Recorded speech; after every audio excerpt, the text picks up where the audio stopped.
नमस्ते आचार्य जी। बहुत सारे लोग हैं जो बोलते हैं पर्सनल चॉइस से रिलेटेड वो मीट और डेयरी प्रोडक्ट्स खाते हैं, जो एक बहुत कॉमन तर्क है वो देते हैं कि प्लांट्स में भी जान होती है। तो उसके बारे में आपका क्या कहना है?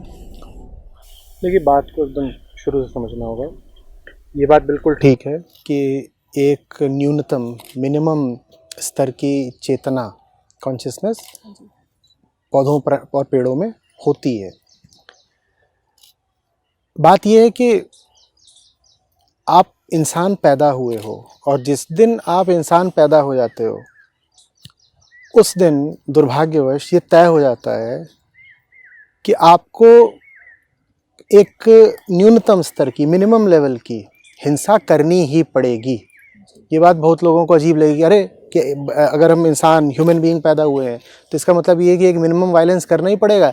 जी हाँ, करना ही पड़ेगा, आप चाहें ना चाहें वो होगा। उदाहरण के लिए अभी हम सांस ले रहे हैं तो छोटे छोटे माइक्रोब्स हमारे भीतर जा रहे हैं और वो मर रहे होंगे, पर आप अगर पैदा हुए हो तो उतना तो होगा, उसको आप रोक नहीं सकते हो उसको। इसीलिए फिर अगर हम कृष्ण की भाषा में बात करें तो कहते हैं ये कर्म है नहीं, अकर्म है। अकर्म मतलब वो जो अपने आप हो गया, वो सिर्फ इसलिए हो गया क्योंकि तुम as a human body exist करते हो, एक शरीर है आपका, उसका अस्तित्व है, इसीलिए एक न्यूनतम हिंसा तो हो गई। अब उदाहरण के लिए आप बैठी हैं, मैं बैठा हूँ, हमें नहीं पता वास्तव में कि हमारे बैठने भर से यहाँ कितने छोटे छोटे जीव जंतु हैं जिनकी मौत हो गई होगी, हमें नहीं पता। ये हो रहा है सब। हमारी आंतों में पता नहीं कितने बैक्टीरिया होते हैं, वो जी रहे हैं, मर रहे हैं। अब हमने कुछ खा लिया, कुछ पी लिया, उसकी वजह से भीतर 5-10 हज़ार बैक्टीरिया मर गए, तो हिंसा तो चल ही रही है। तो बात यहाँ पे हिंसा करने या ना करने का नहीं है, बात यहाँ पर एब्सोल्यूट बाइनरी की नहीं है कि एक आदमी है जो हिंसा करता है और एक आदमी जो हिंसा नहीं करता है। बात यहाँ पर है कि तुम कम से कम कितनी कर सकते हो। ऐसा तो बिल्कुल कोई नहीं मिलेगा, बिल्कुल स्वीकार कर रहा हूं कि ऐसा कोई नहीं मिलेगा जो कहे कि मैं 40 साल जिया और मेरे हाथों किसी पेड़ पौधे जीव जंतु को दुख नहीं पहुंचा या हिंसा नहीं हुई। ऐसा हो नहीं सकता। अगर वैसा करना है तो आपको पैदा नहीं होना चाहिए था। आप जिस दिन पैदा हुए उसी दिन ये तय हो गया कि आपके हाथों किसी न किसी को दुख पहुंच सकता है, पहुंचेगा, संभावना है। तो हमें मिनिमाइज करना है कि आप कम से कम कितना दुख दे सकते हो दूसरों को, और अगर आपको किसी चेतना को क्षति पहुंचानी ही है तो जो मिनिमम लेवल की कॉन्शियसनेस है वो कौन सी हो सकती है। पहली बात तो क्षति कम से कम पहुंचाइए, और दूसरी बात अगर क्षति पहुंचानी भी है, कंजम्पशन करना भी है, तो किसी ऐसी लिविंग फॉर्म का करिए जिसकी कॉन्शियसनेस लीस्ट हो। तो अगर मुझे आप एक बात बताइए, मान लीजिए आप मांसाहारी हैं, आपको भूख लग रही है, आपके सामने मैं हूं और एक बकरा है, आप किसको खाएंगी? आप मांसाहारी हैं, आप बकरे को खाएंगी। क्यों भाई? मांस तो मेरे पास भी है।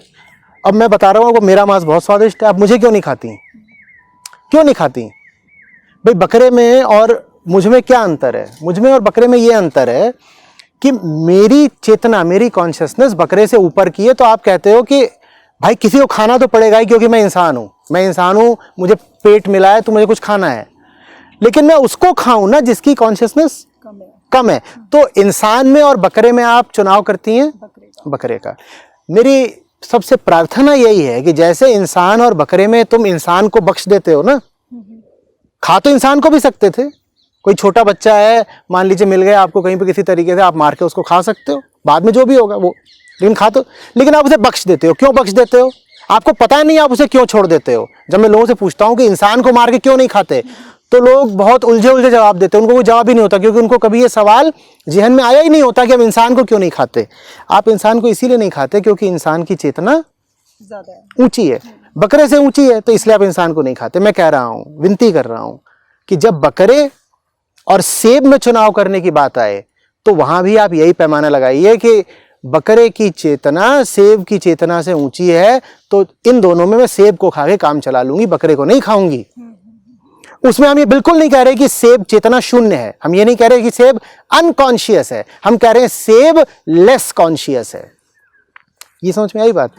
दूसरी बात ये समझिए कि जो लोग कहते हैं कि तुमने पेड़ को भी तो खा लिया, हमने बकरे को खा लिया, फर्क क्या है? फर्क मैं बता देता हूं।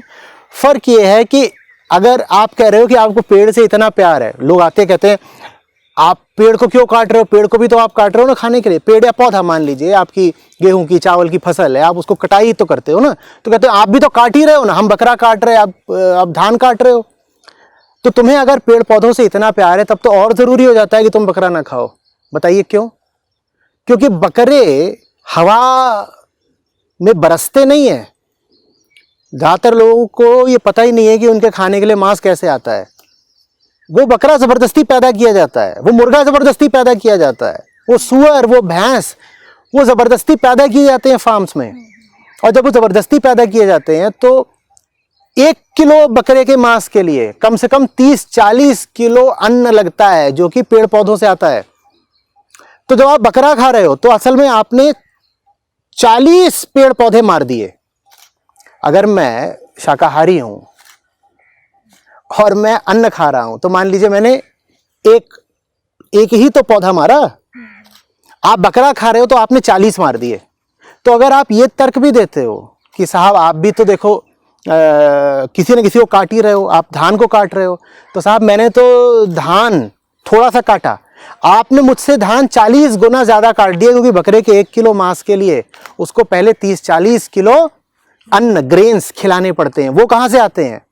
और वो इधर उधर नहीं चर लेता। आपको एनिमल फार्मिंग के तथ्य नहीं पता है, फैक्ट्स नहीं पता है। पता करिए दुनिया में जितना भी ग्रेन प्रोडक्शन होता है, लोग ताज्जुब में रह जाएंगे कि वो आधे से ज्यादा एनिमल एग्रीकल्चर के लिए होता है। लोग मांस खा रहे हो, मांस बन किस चीज से रहा है? वो भी तो ग्रेन से बन रहा है ना। और ऐसा नहीं होता कि 1 किलो ग्रेन से 1 किलो मांस बन गया। अब 1 किलो मांस के लिए आपको चाहिए 20 किलो 40 किलो ग्रेन। तो दुनिया में ज्यादातर जो ग्रेन उगाया जा रहा है, खासकर पश्चिमी देशों में, वो उगाया ही इसलिए जा रहा है ताकि उससे बकरे और पॉर्क और बीफ पैदा किया जा सके। चिकन ऑब्वियसली सबसे ज्यादा तो चिकन का चलता है, वो उनके लिए बनाया जा रहा है। तो पहली बात तो जब चुनाव करना है किन्हीं 2 चीजों में, तो खाने के लिए उसका चुनाव करिए जिसमें चेतना कम है। और दूसरी बात, ये तर्क भी अगर देते हो कि पेड़ पौधे बचाने, लोग कहते हैं अगर सब शाकाहारी हो गए तो सब पेड़ पौधे खत्म हो जाएंगे ना, सब लोग कितने पागलपन की बात है ना, इतने मूर्खता की बात है। जब मांसाहारी हो जाते हो तब जंगल कटते हैं, क्योंकि मांसाहार के लिए अब तुमको क्या चाहिए? ग्रेन्स। और उनको खिलाने के लिए ग्रेन्स कहां से आएंगे? वो जंगल काट करके खेती की जाती है ताकि पशुओं के लिए चारा और अन्न पैदा हो सके, ताकि वो पशु आगे जाकर के कटें और मांस में तब्दील हों। तो अगर आपको पेड़ पौधे भी बचाने हैं तो आपको मांसाहार छोड़ना पड़ेगा। तो यानी पेड़ पौधों के प्रति प्रेम दिखाने का भी सबसे अच्छा तरीका यही है कि मांसाहार छोड़ दो और पेड़ पौधों को ही खाना शुरू कर दो। वही सबसे अच्छा तरीका है पेड़ पौधों को बचाने का। और आचार्य जी, एक बहुत ही इंपॉर्टेंट चीज़ जो मैंने एक्सपीरियंस किया है, लोग रिचुअल्स के नाम पे बहुत कुछ करते हैं हर धर्म में, चाहे वो गाय के लिए सोने के सींग बनवाएंगे या बकरों को काटेंगे या किसी धर्म में टर्की को काटेंगे। जब आप ये सब बातें लोगों को कहते हैं तो उन्हें लगता है आप धर्म पे अटैक कर रहे हैं। ये वो लोग हैं जिन्हें धर्म का मतलब ही नहीं पता। कौन सा धर्म है जिसकी संस्थापना बकरों से दुश्मनी निकालने के लिए हुई थी? मुझे बताइए। कौन सा धर्म है जिसके संस्थापक ने, हाँ, जिसकी किताब ने या जिसके अवतारों या पैगंबरों ने ये बोला कि मैं धर्म इसलिए बना रहा हूं ताकि तुम ऊंट काटो और बकरे काटो और दुनिया भर के जानवर काटो? धर्म का उद्देश्य क्या होता है? धर्म का उद्देश्य जानवर काटना तो होता नहीं। तो जानवर काटना धर्म का हिस्सा कैसे बन गया? धर्म का उद्देश्य होता है मन को शांति देना, जिंदगी को आनंद से परिपूर्ण रखना, और आदमी को दुनिया के झंझटों में तबाह होने से बचाना। यह होता है धर्म का उद्देश्य। धर्म में केंद्रीय चीज एनिमल स्लॉटर कैसे हो सकता है? ये बात समझना नहीं चाह रहे या समझना चाहते नहीं? समझना चाहते नहीं, क्योंकि खाने में स्वाद बहुत आता है और आदत लग गई है बस। और कुछ ऐसे लोग हैं जिनको, जैसे हम गाय को एक स्पेशल प्लेस देते हैं, उनको डेयरी के बारे में पता है, तो वो जीभ की स्वाद की वजह से दूध नहीं छोड़ पाते, पर वो दूसरे हाथ पे गाय के नाम पे दान देंगे, उसे सोने के सींग पहनाएंगे, और फिर वो बोलते हैं जो लिखा गया है हम वही कर रहे हैं। मतलब आप गलत हो, आप कुछ वेस्टर्न हिंदुइज्म फॉलो कर रहे हो, तो जो लिखा गया है वो होना चाहिए। उनको पहले पूछिए कि हिंदुइज्म का मतलब बताओ। हिंदुइज्म समझते भी हो? कहाँ से आया तुम्हारा हिंदुइज्म? इधर उधर से तुमने कुछ सुन लिया जो ऐसे ही परंपरा में ट्रेडिशनली कुछ बातें चली आ रही हो तुमने भी करनी शुरू कर दी, या हिंदुइज्म के जो शीर्षस्थ ग्रंथ हैं, जो टॉप स्क्रिप्चर्स हैं, उपनिषद्स, उनके पास गए थे? जाकर पहले पता तो करो कि हिंदुइज्म माने क्या, उन ऋषियों ने तुम्हारे लिए क्या ज्ञान और क्या संदेश रखा है। आप पता करिए, उसके बाद फिर आप बहस करिए कि नहीं हिंदुइज्म का मतलब होता है डेयरी या एनिमल स्लॉटर, फिर बताइएगा। सारी देखिए ये गड़बड़ और गंदगी मूल में धर्म के प्रति अज्ञान के कारण है। चूंकि हम वास्तव में धार्मिक लोग नहीं हैं, चूंकि हम धर्म को समझते नहीं, चूंकि हकीकत यह है कि हमने धर्म की अपनी जिंदगी में उपेक्षा कर रखी है, इसीलिए हम धर्म के नाम पर तमाम तरह के आडंबर और बेवकूफियां करते हैं। और आचार्य जी, सभी एक्टिविस्ट की तरफ से एक इम्पॉर्टेंट क्वेश्चन है। आप हमारे लिए एक बहुत बड़ी इंस्पिरेशन बने हैं अभी कुछ वक्त में, जब हमने देखा कि एक बड़े लेवल पे लोगों को वीगनिज्म का पता लग रहा है, पर फिर भी एक होपलेसनेस हमेशा रहती है, क्योंकि जब इतने सारे क्रूल्टीज के बारे में पता लगता है, अपने पर्सनल लेवल पे भी मुझे लगता है कि मैं कर क्या पा रही हूँ एज अ, चाहे मैं 4 साल से वीगन हूँ, मैं एक्टिविज्म कर रही हूँ, पर फिर भी जो वो जानवरों का तड़पना होता है वो कई बार देखा नहीं जाता, और वो कई बार इस लेवल पे आ जाता है कि बहुत डिप्रेसिंग हो जाता है उन चीज़ों को समझना। और जिस घर पे शांति से सो जाना, कि अगर किसी नर बछड़े को देखा है और आप घर आए और आप शांति से सो रहे, इसमें दोनों बातें याद रखनी होंगी। एक बात याद रखेंगे तो दिक्कत हो जाएगी। एक बात यह है कि ठीक जितनी देर हमने बात करी होगी 5-10 मिनट, इतनी देर में लाखों जानवर कट गए। ठीक है, वो मीटर चलता रहे दिमाग में, एक तो ये याद रखना होगा। पर सिर्फ वो मीटर आप याद रखेंगी तो पागल हो जाएंगी। ठीक है ना, क्योंकि इतनी भयानक और इतनी क्रूर बात है कि जिया नहीं जाएगा। तो एक दूसरी बात भी याद रखनी होगी कि हम जो अधिक से अधिक कर सकते थे वो करके हमने कितनों की जान बचा ली।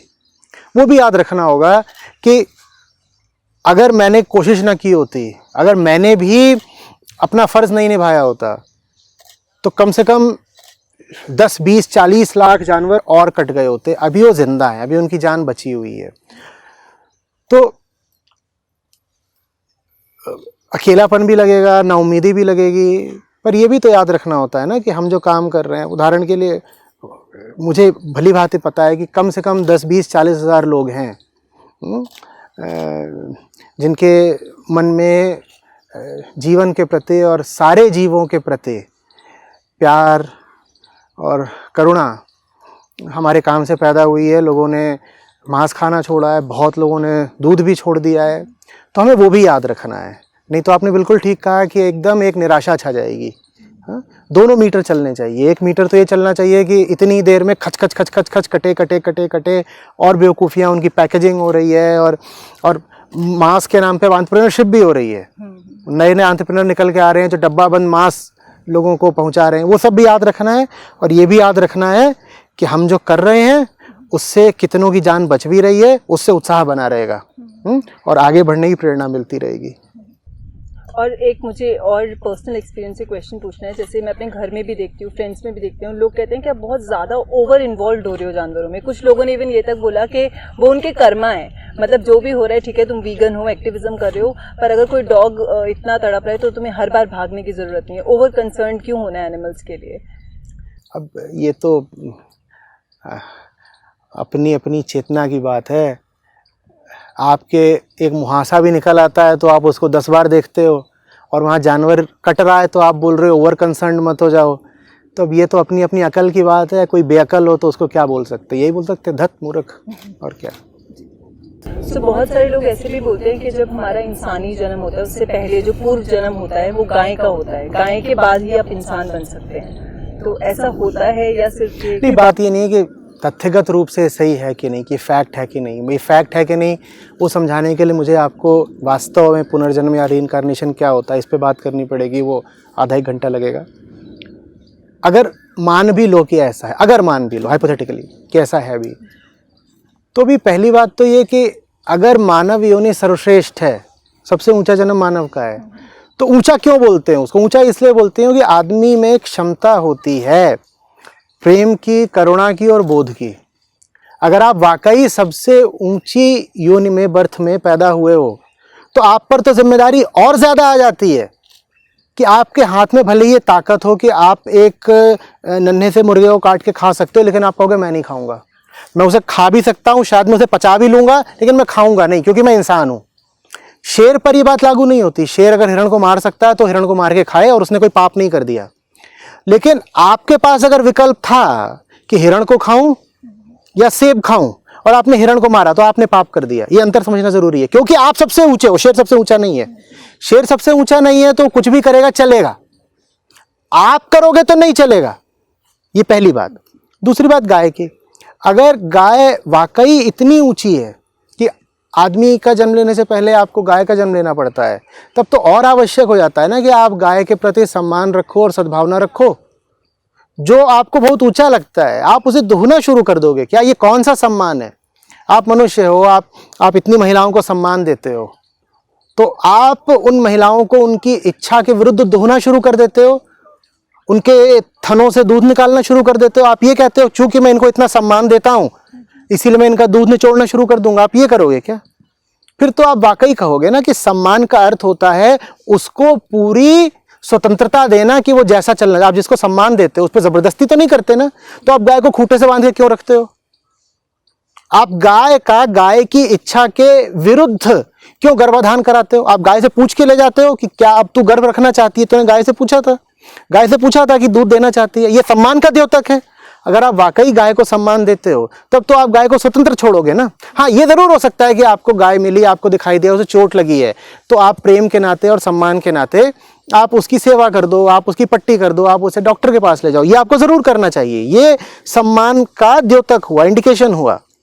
लेकिन ये तो सम्मान का द्योतक कहीं से नहीं हुआ ना कि आप लाखों करोड़ों गायों को बांध कर रखे हुए हो और फिर वही गायें पहली बात तो कृत्रिम रूप से पैदा हो रही हैं, और फिर उसके बाद आप ये भी नहीं देख रहे कि जब वो दूध देना बंद कर देती हैं तो उनका कितना बुरा हाल होता है। तो गाय के प्रति सम्मान दिखाने का भी यही तरीका है कि कम से कम उसका शोषण बंद करो। और इसमें सर्वाइवल ऑफ द फिटेस्ट, जैसे आपने बोला कि अगर इंसान ऊंचे पे है तो मुझे लगता है हमें करुणा रखनी चाहिए। बिल्कुल। पर वो करुणा आप किसी के अंदर जगा नहीं सकते। जैसे मैं लोगों को देखती हूँ, उन्हें सब कुछ पता होने के बावजूद भी वो कहते हैं कि ठीक है ना, मतलब अपनी जिंदगी खुशी। जिनमें वो करुणा नहीं जग रही उन्हें इंसान माना भी नहीं जाना चाहिए, क्योंकि आप शरीर भर से इंसान नहीं हो जाते। इंसान की जो डिफाइनिंग कैरेक्टरिस्टिक है वो कॉन्शियसनेस है। आप में चेतना की अगर ऊंचाई ही नहीं तो आप बस ऊपर से बाहर से इंसान हो, अंदर से आप जानवर ही हो अभी। और जो अंदर से जानवर है वो फिर जानवर की तरह वैसे ही एक जानवरों जैसा ही जीवन बिताएगा, उसे सजा खुद ही मिल रही है।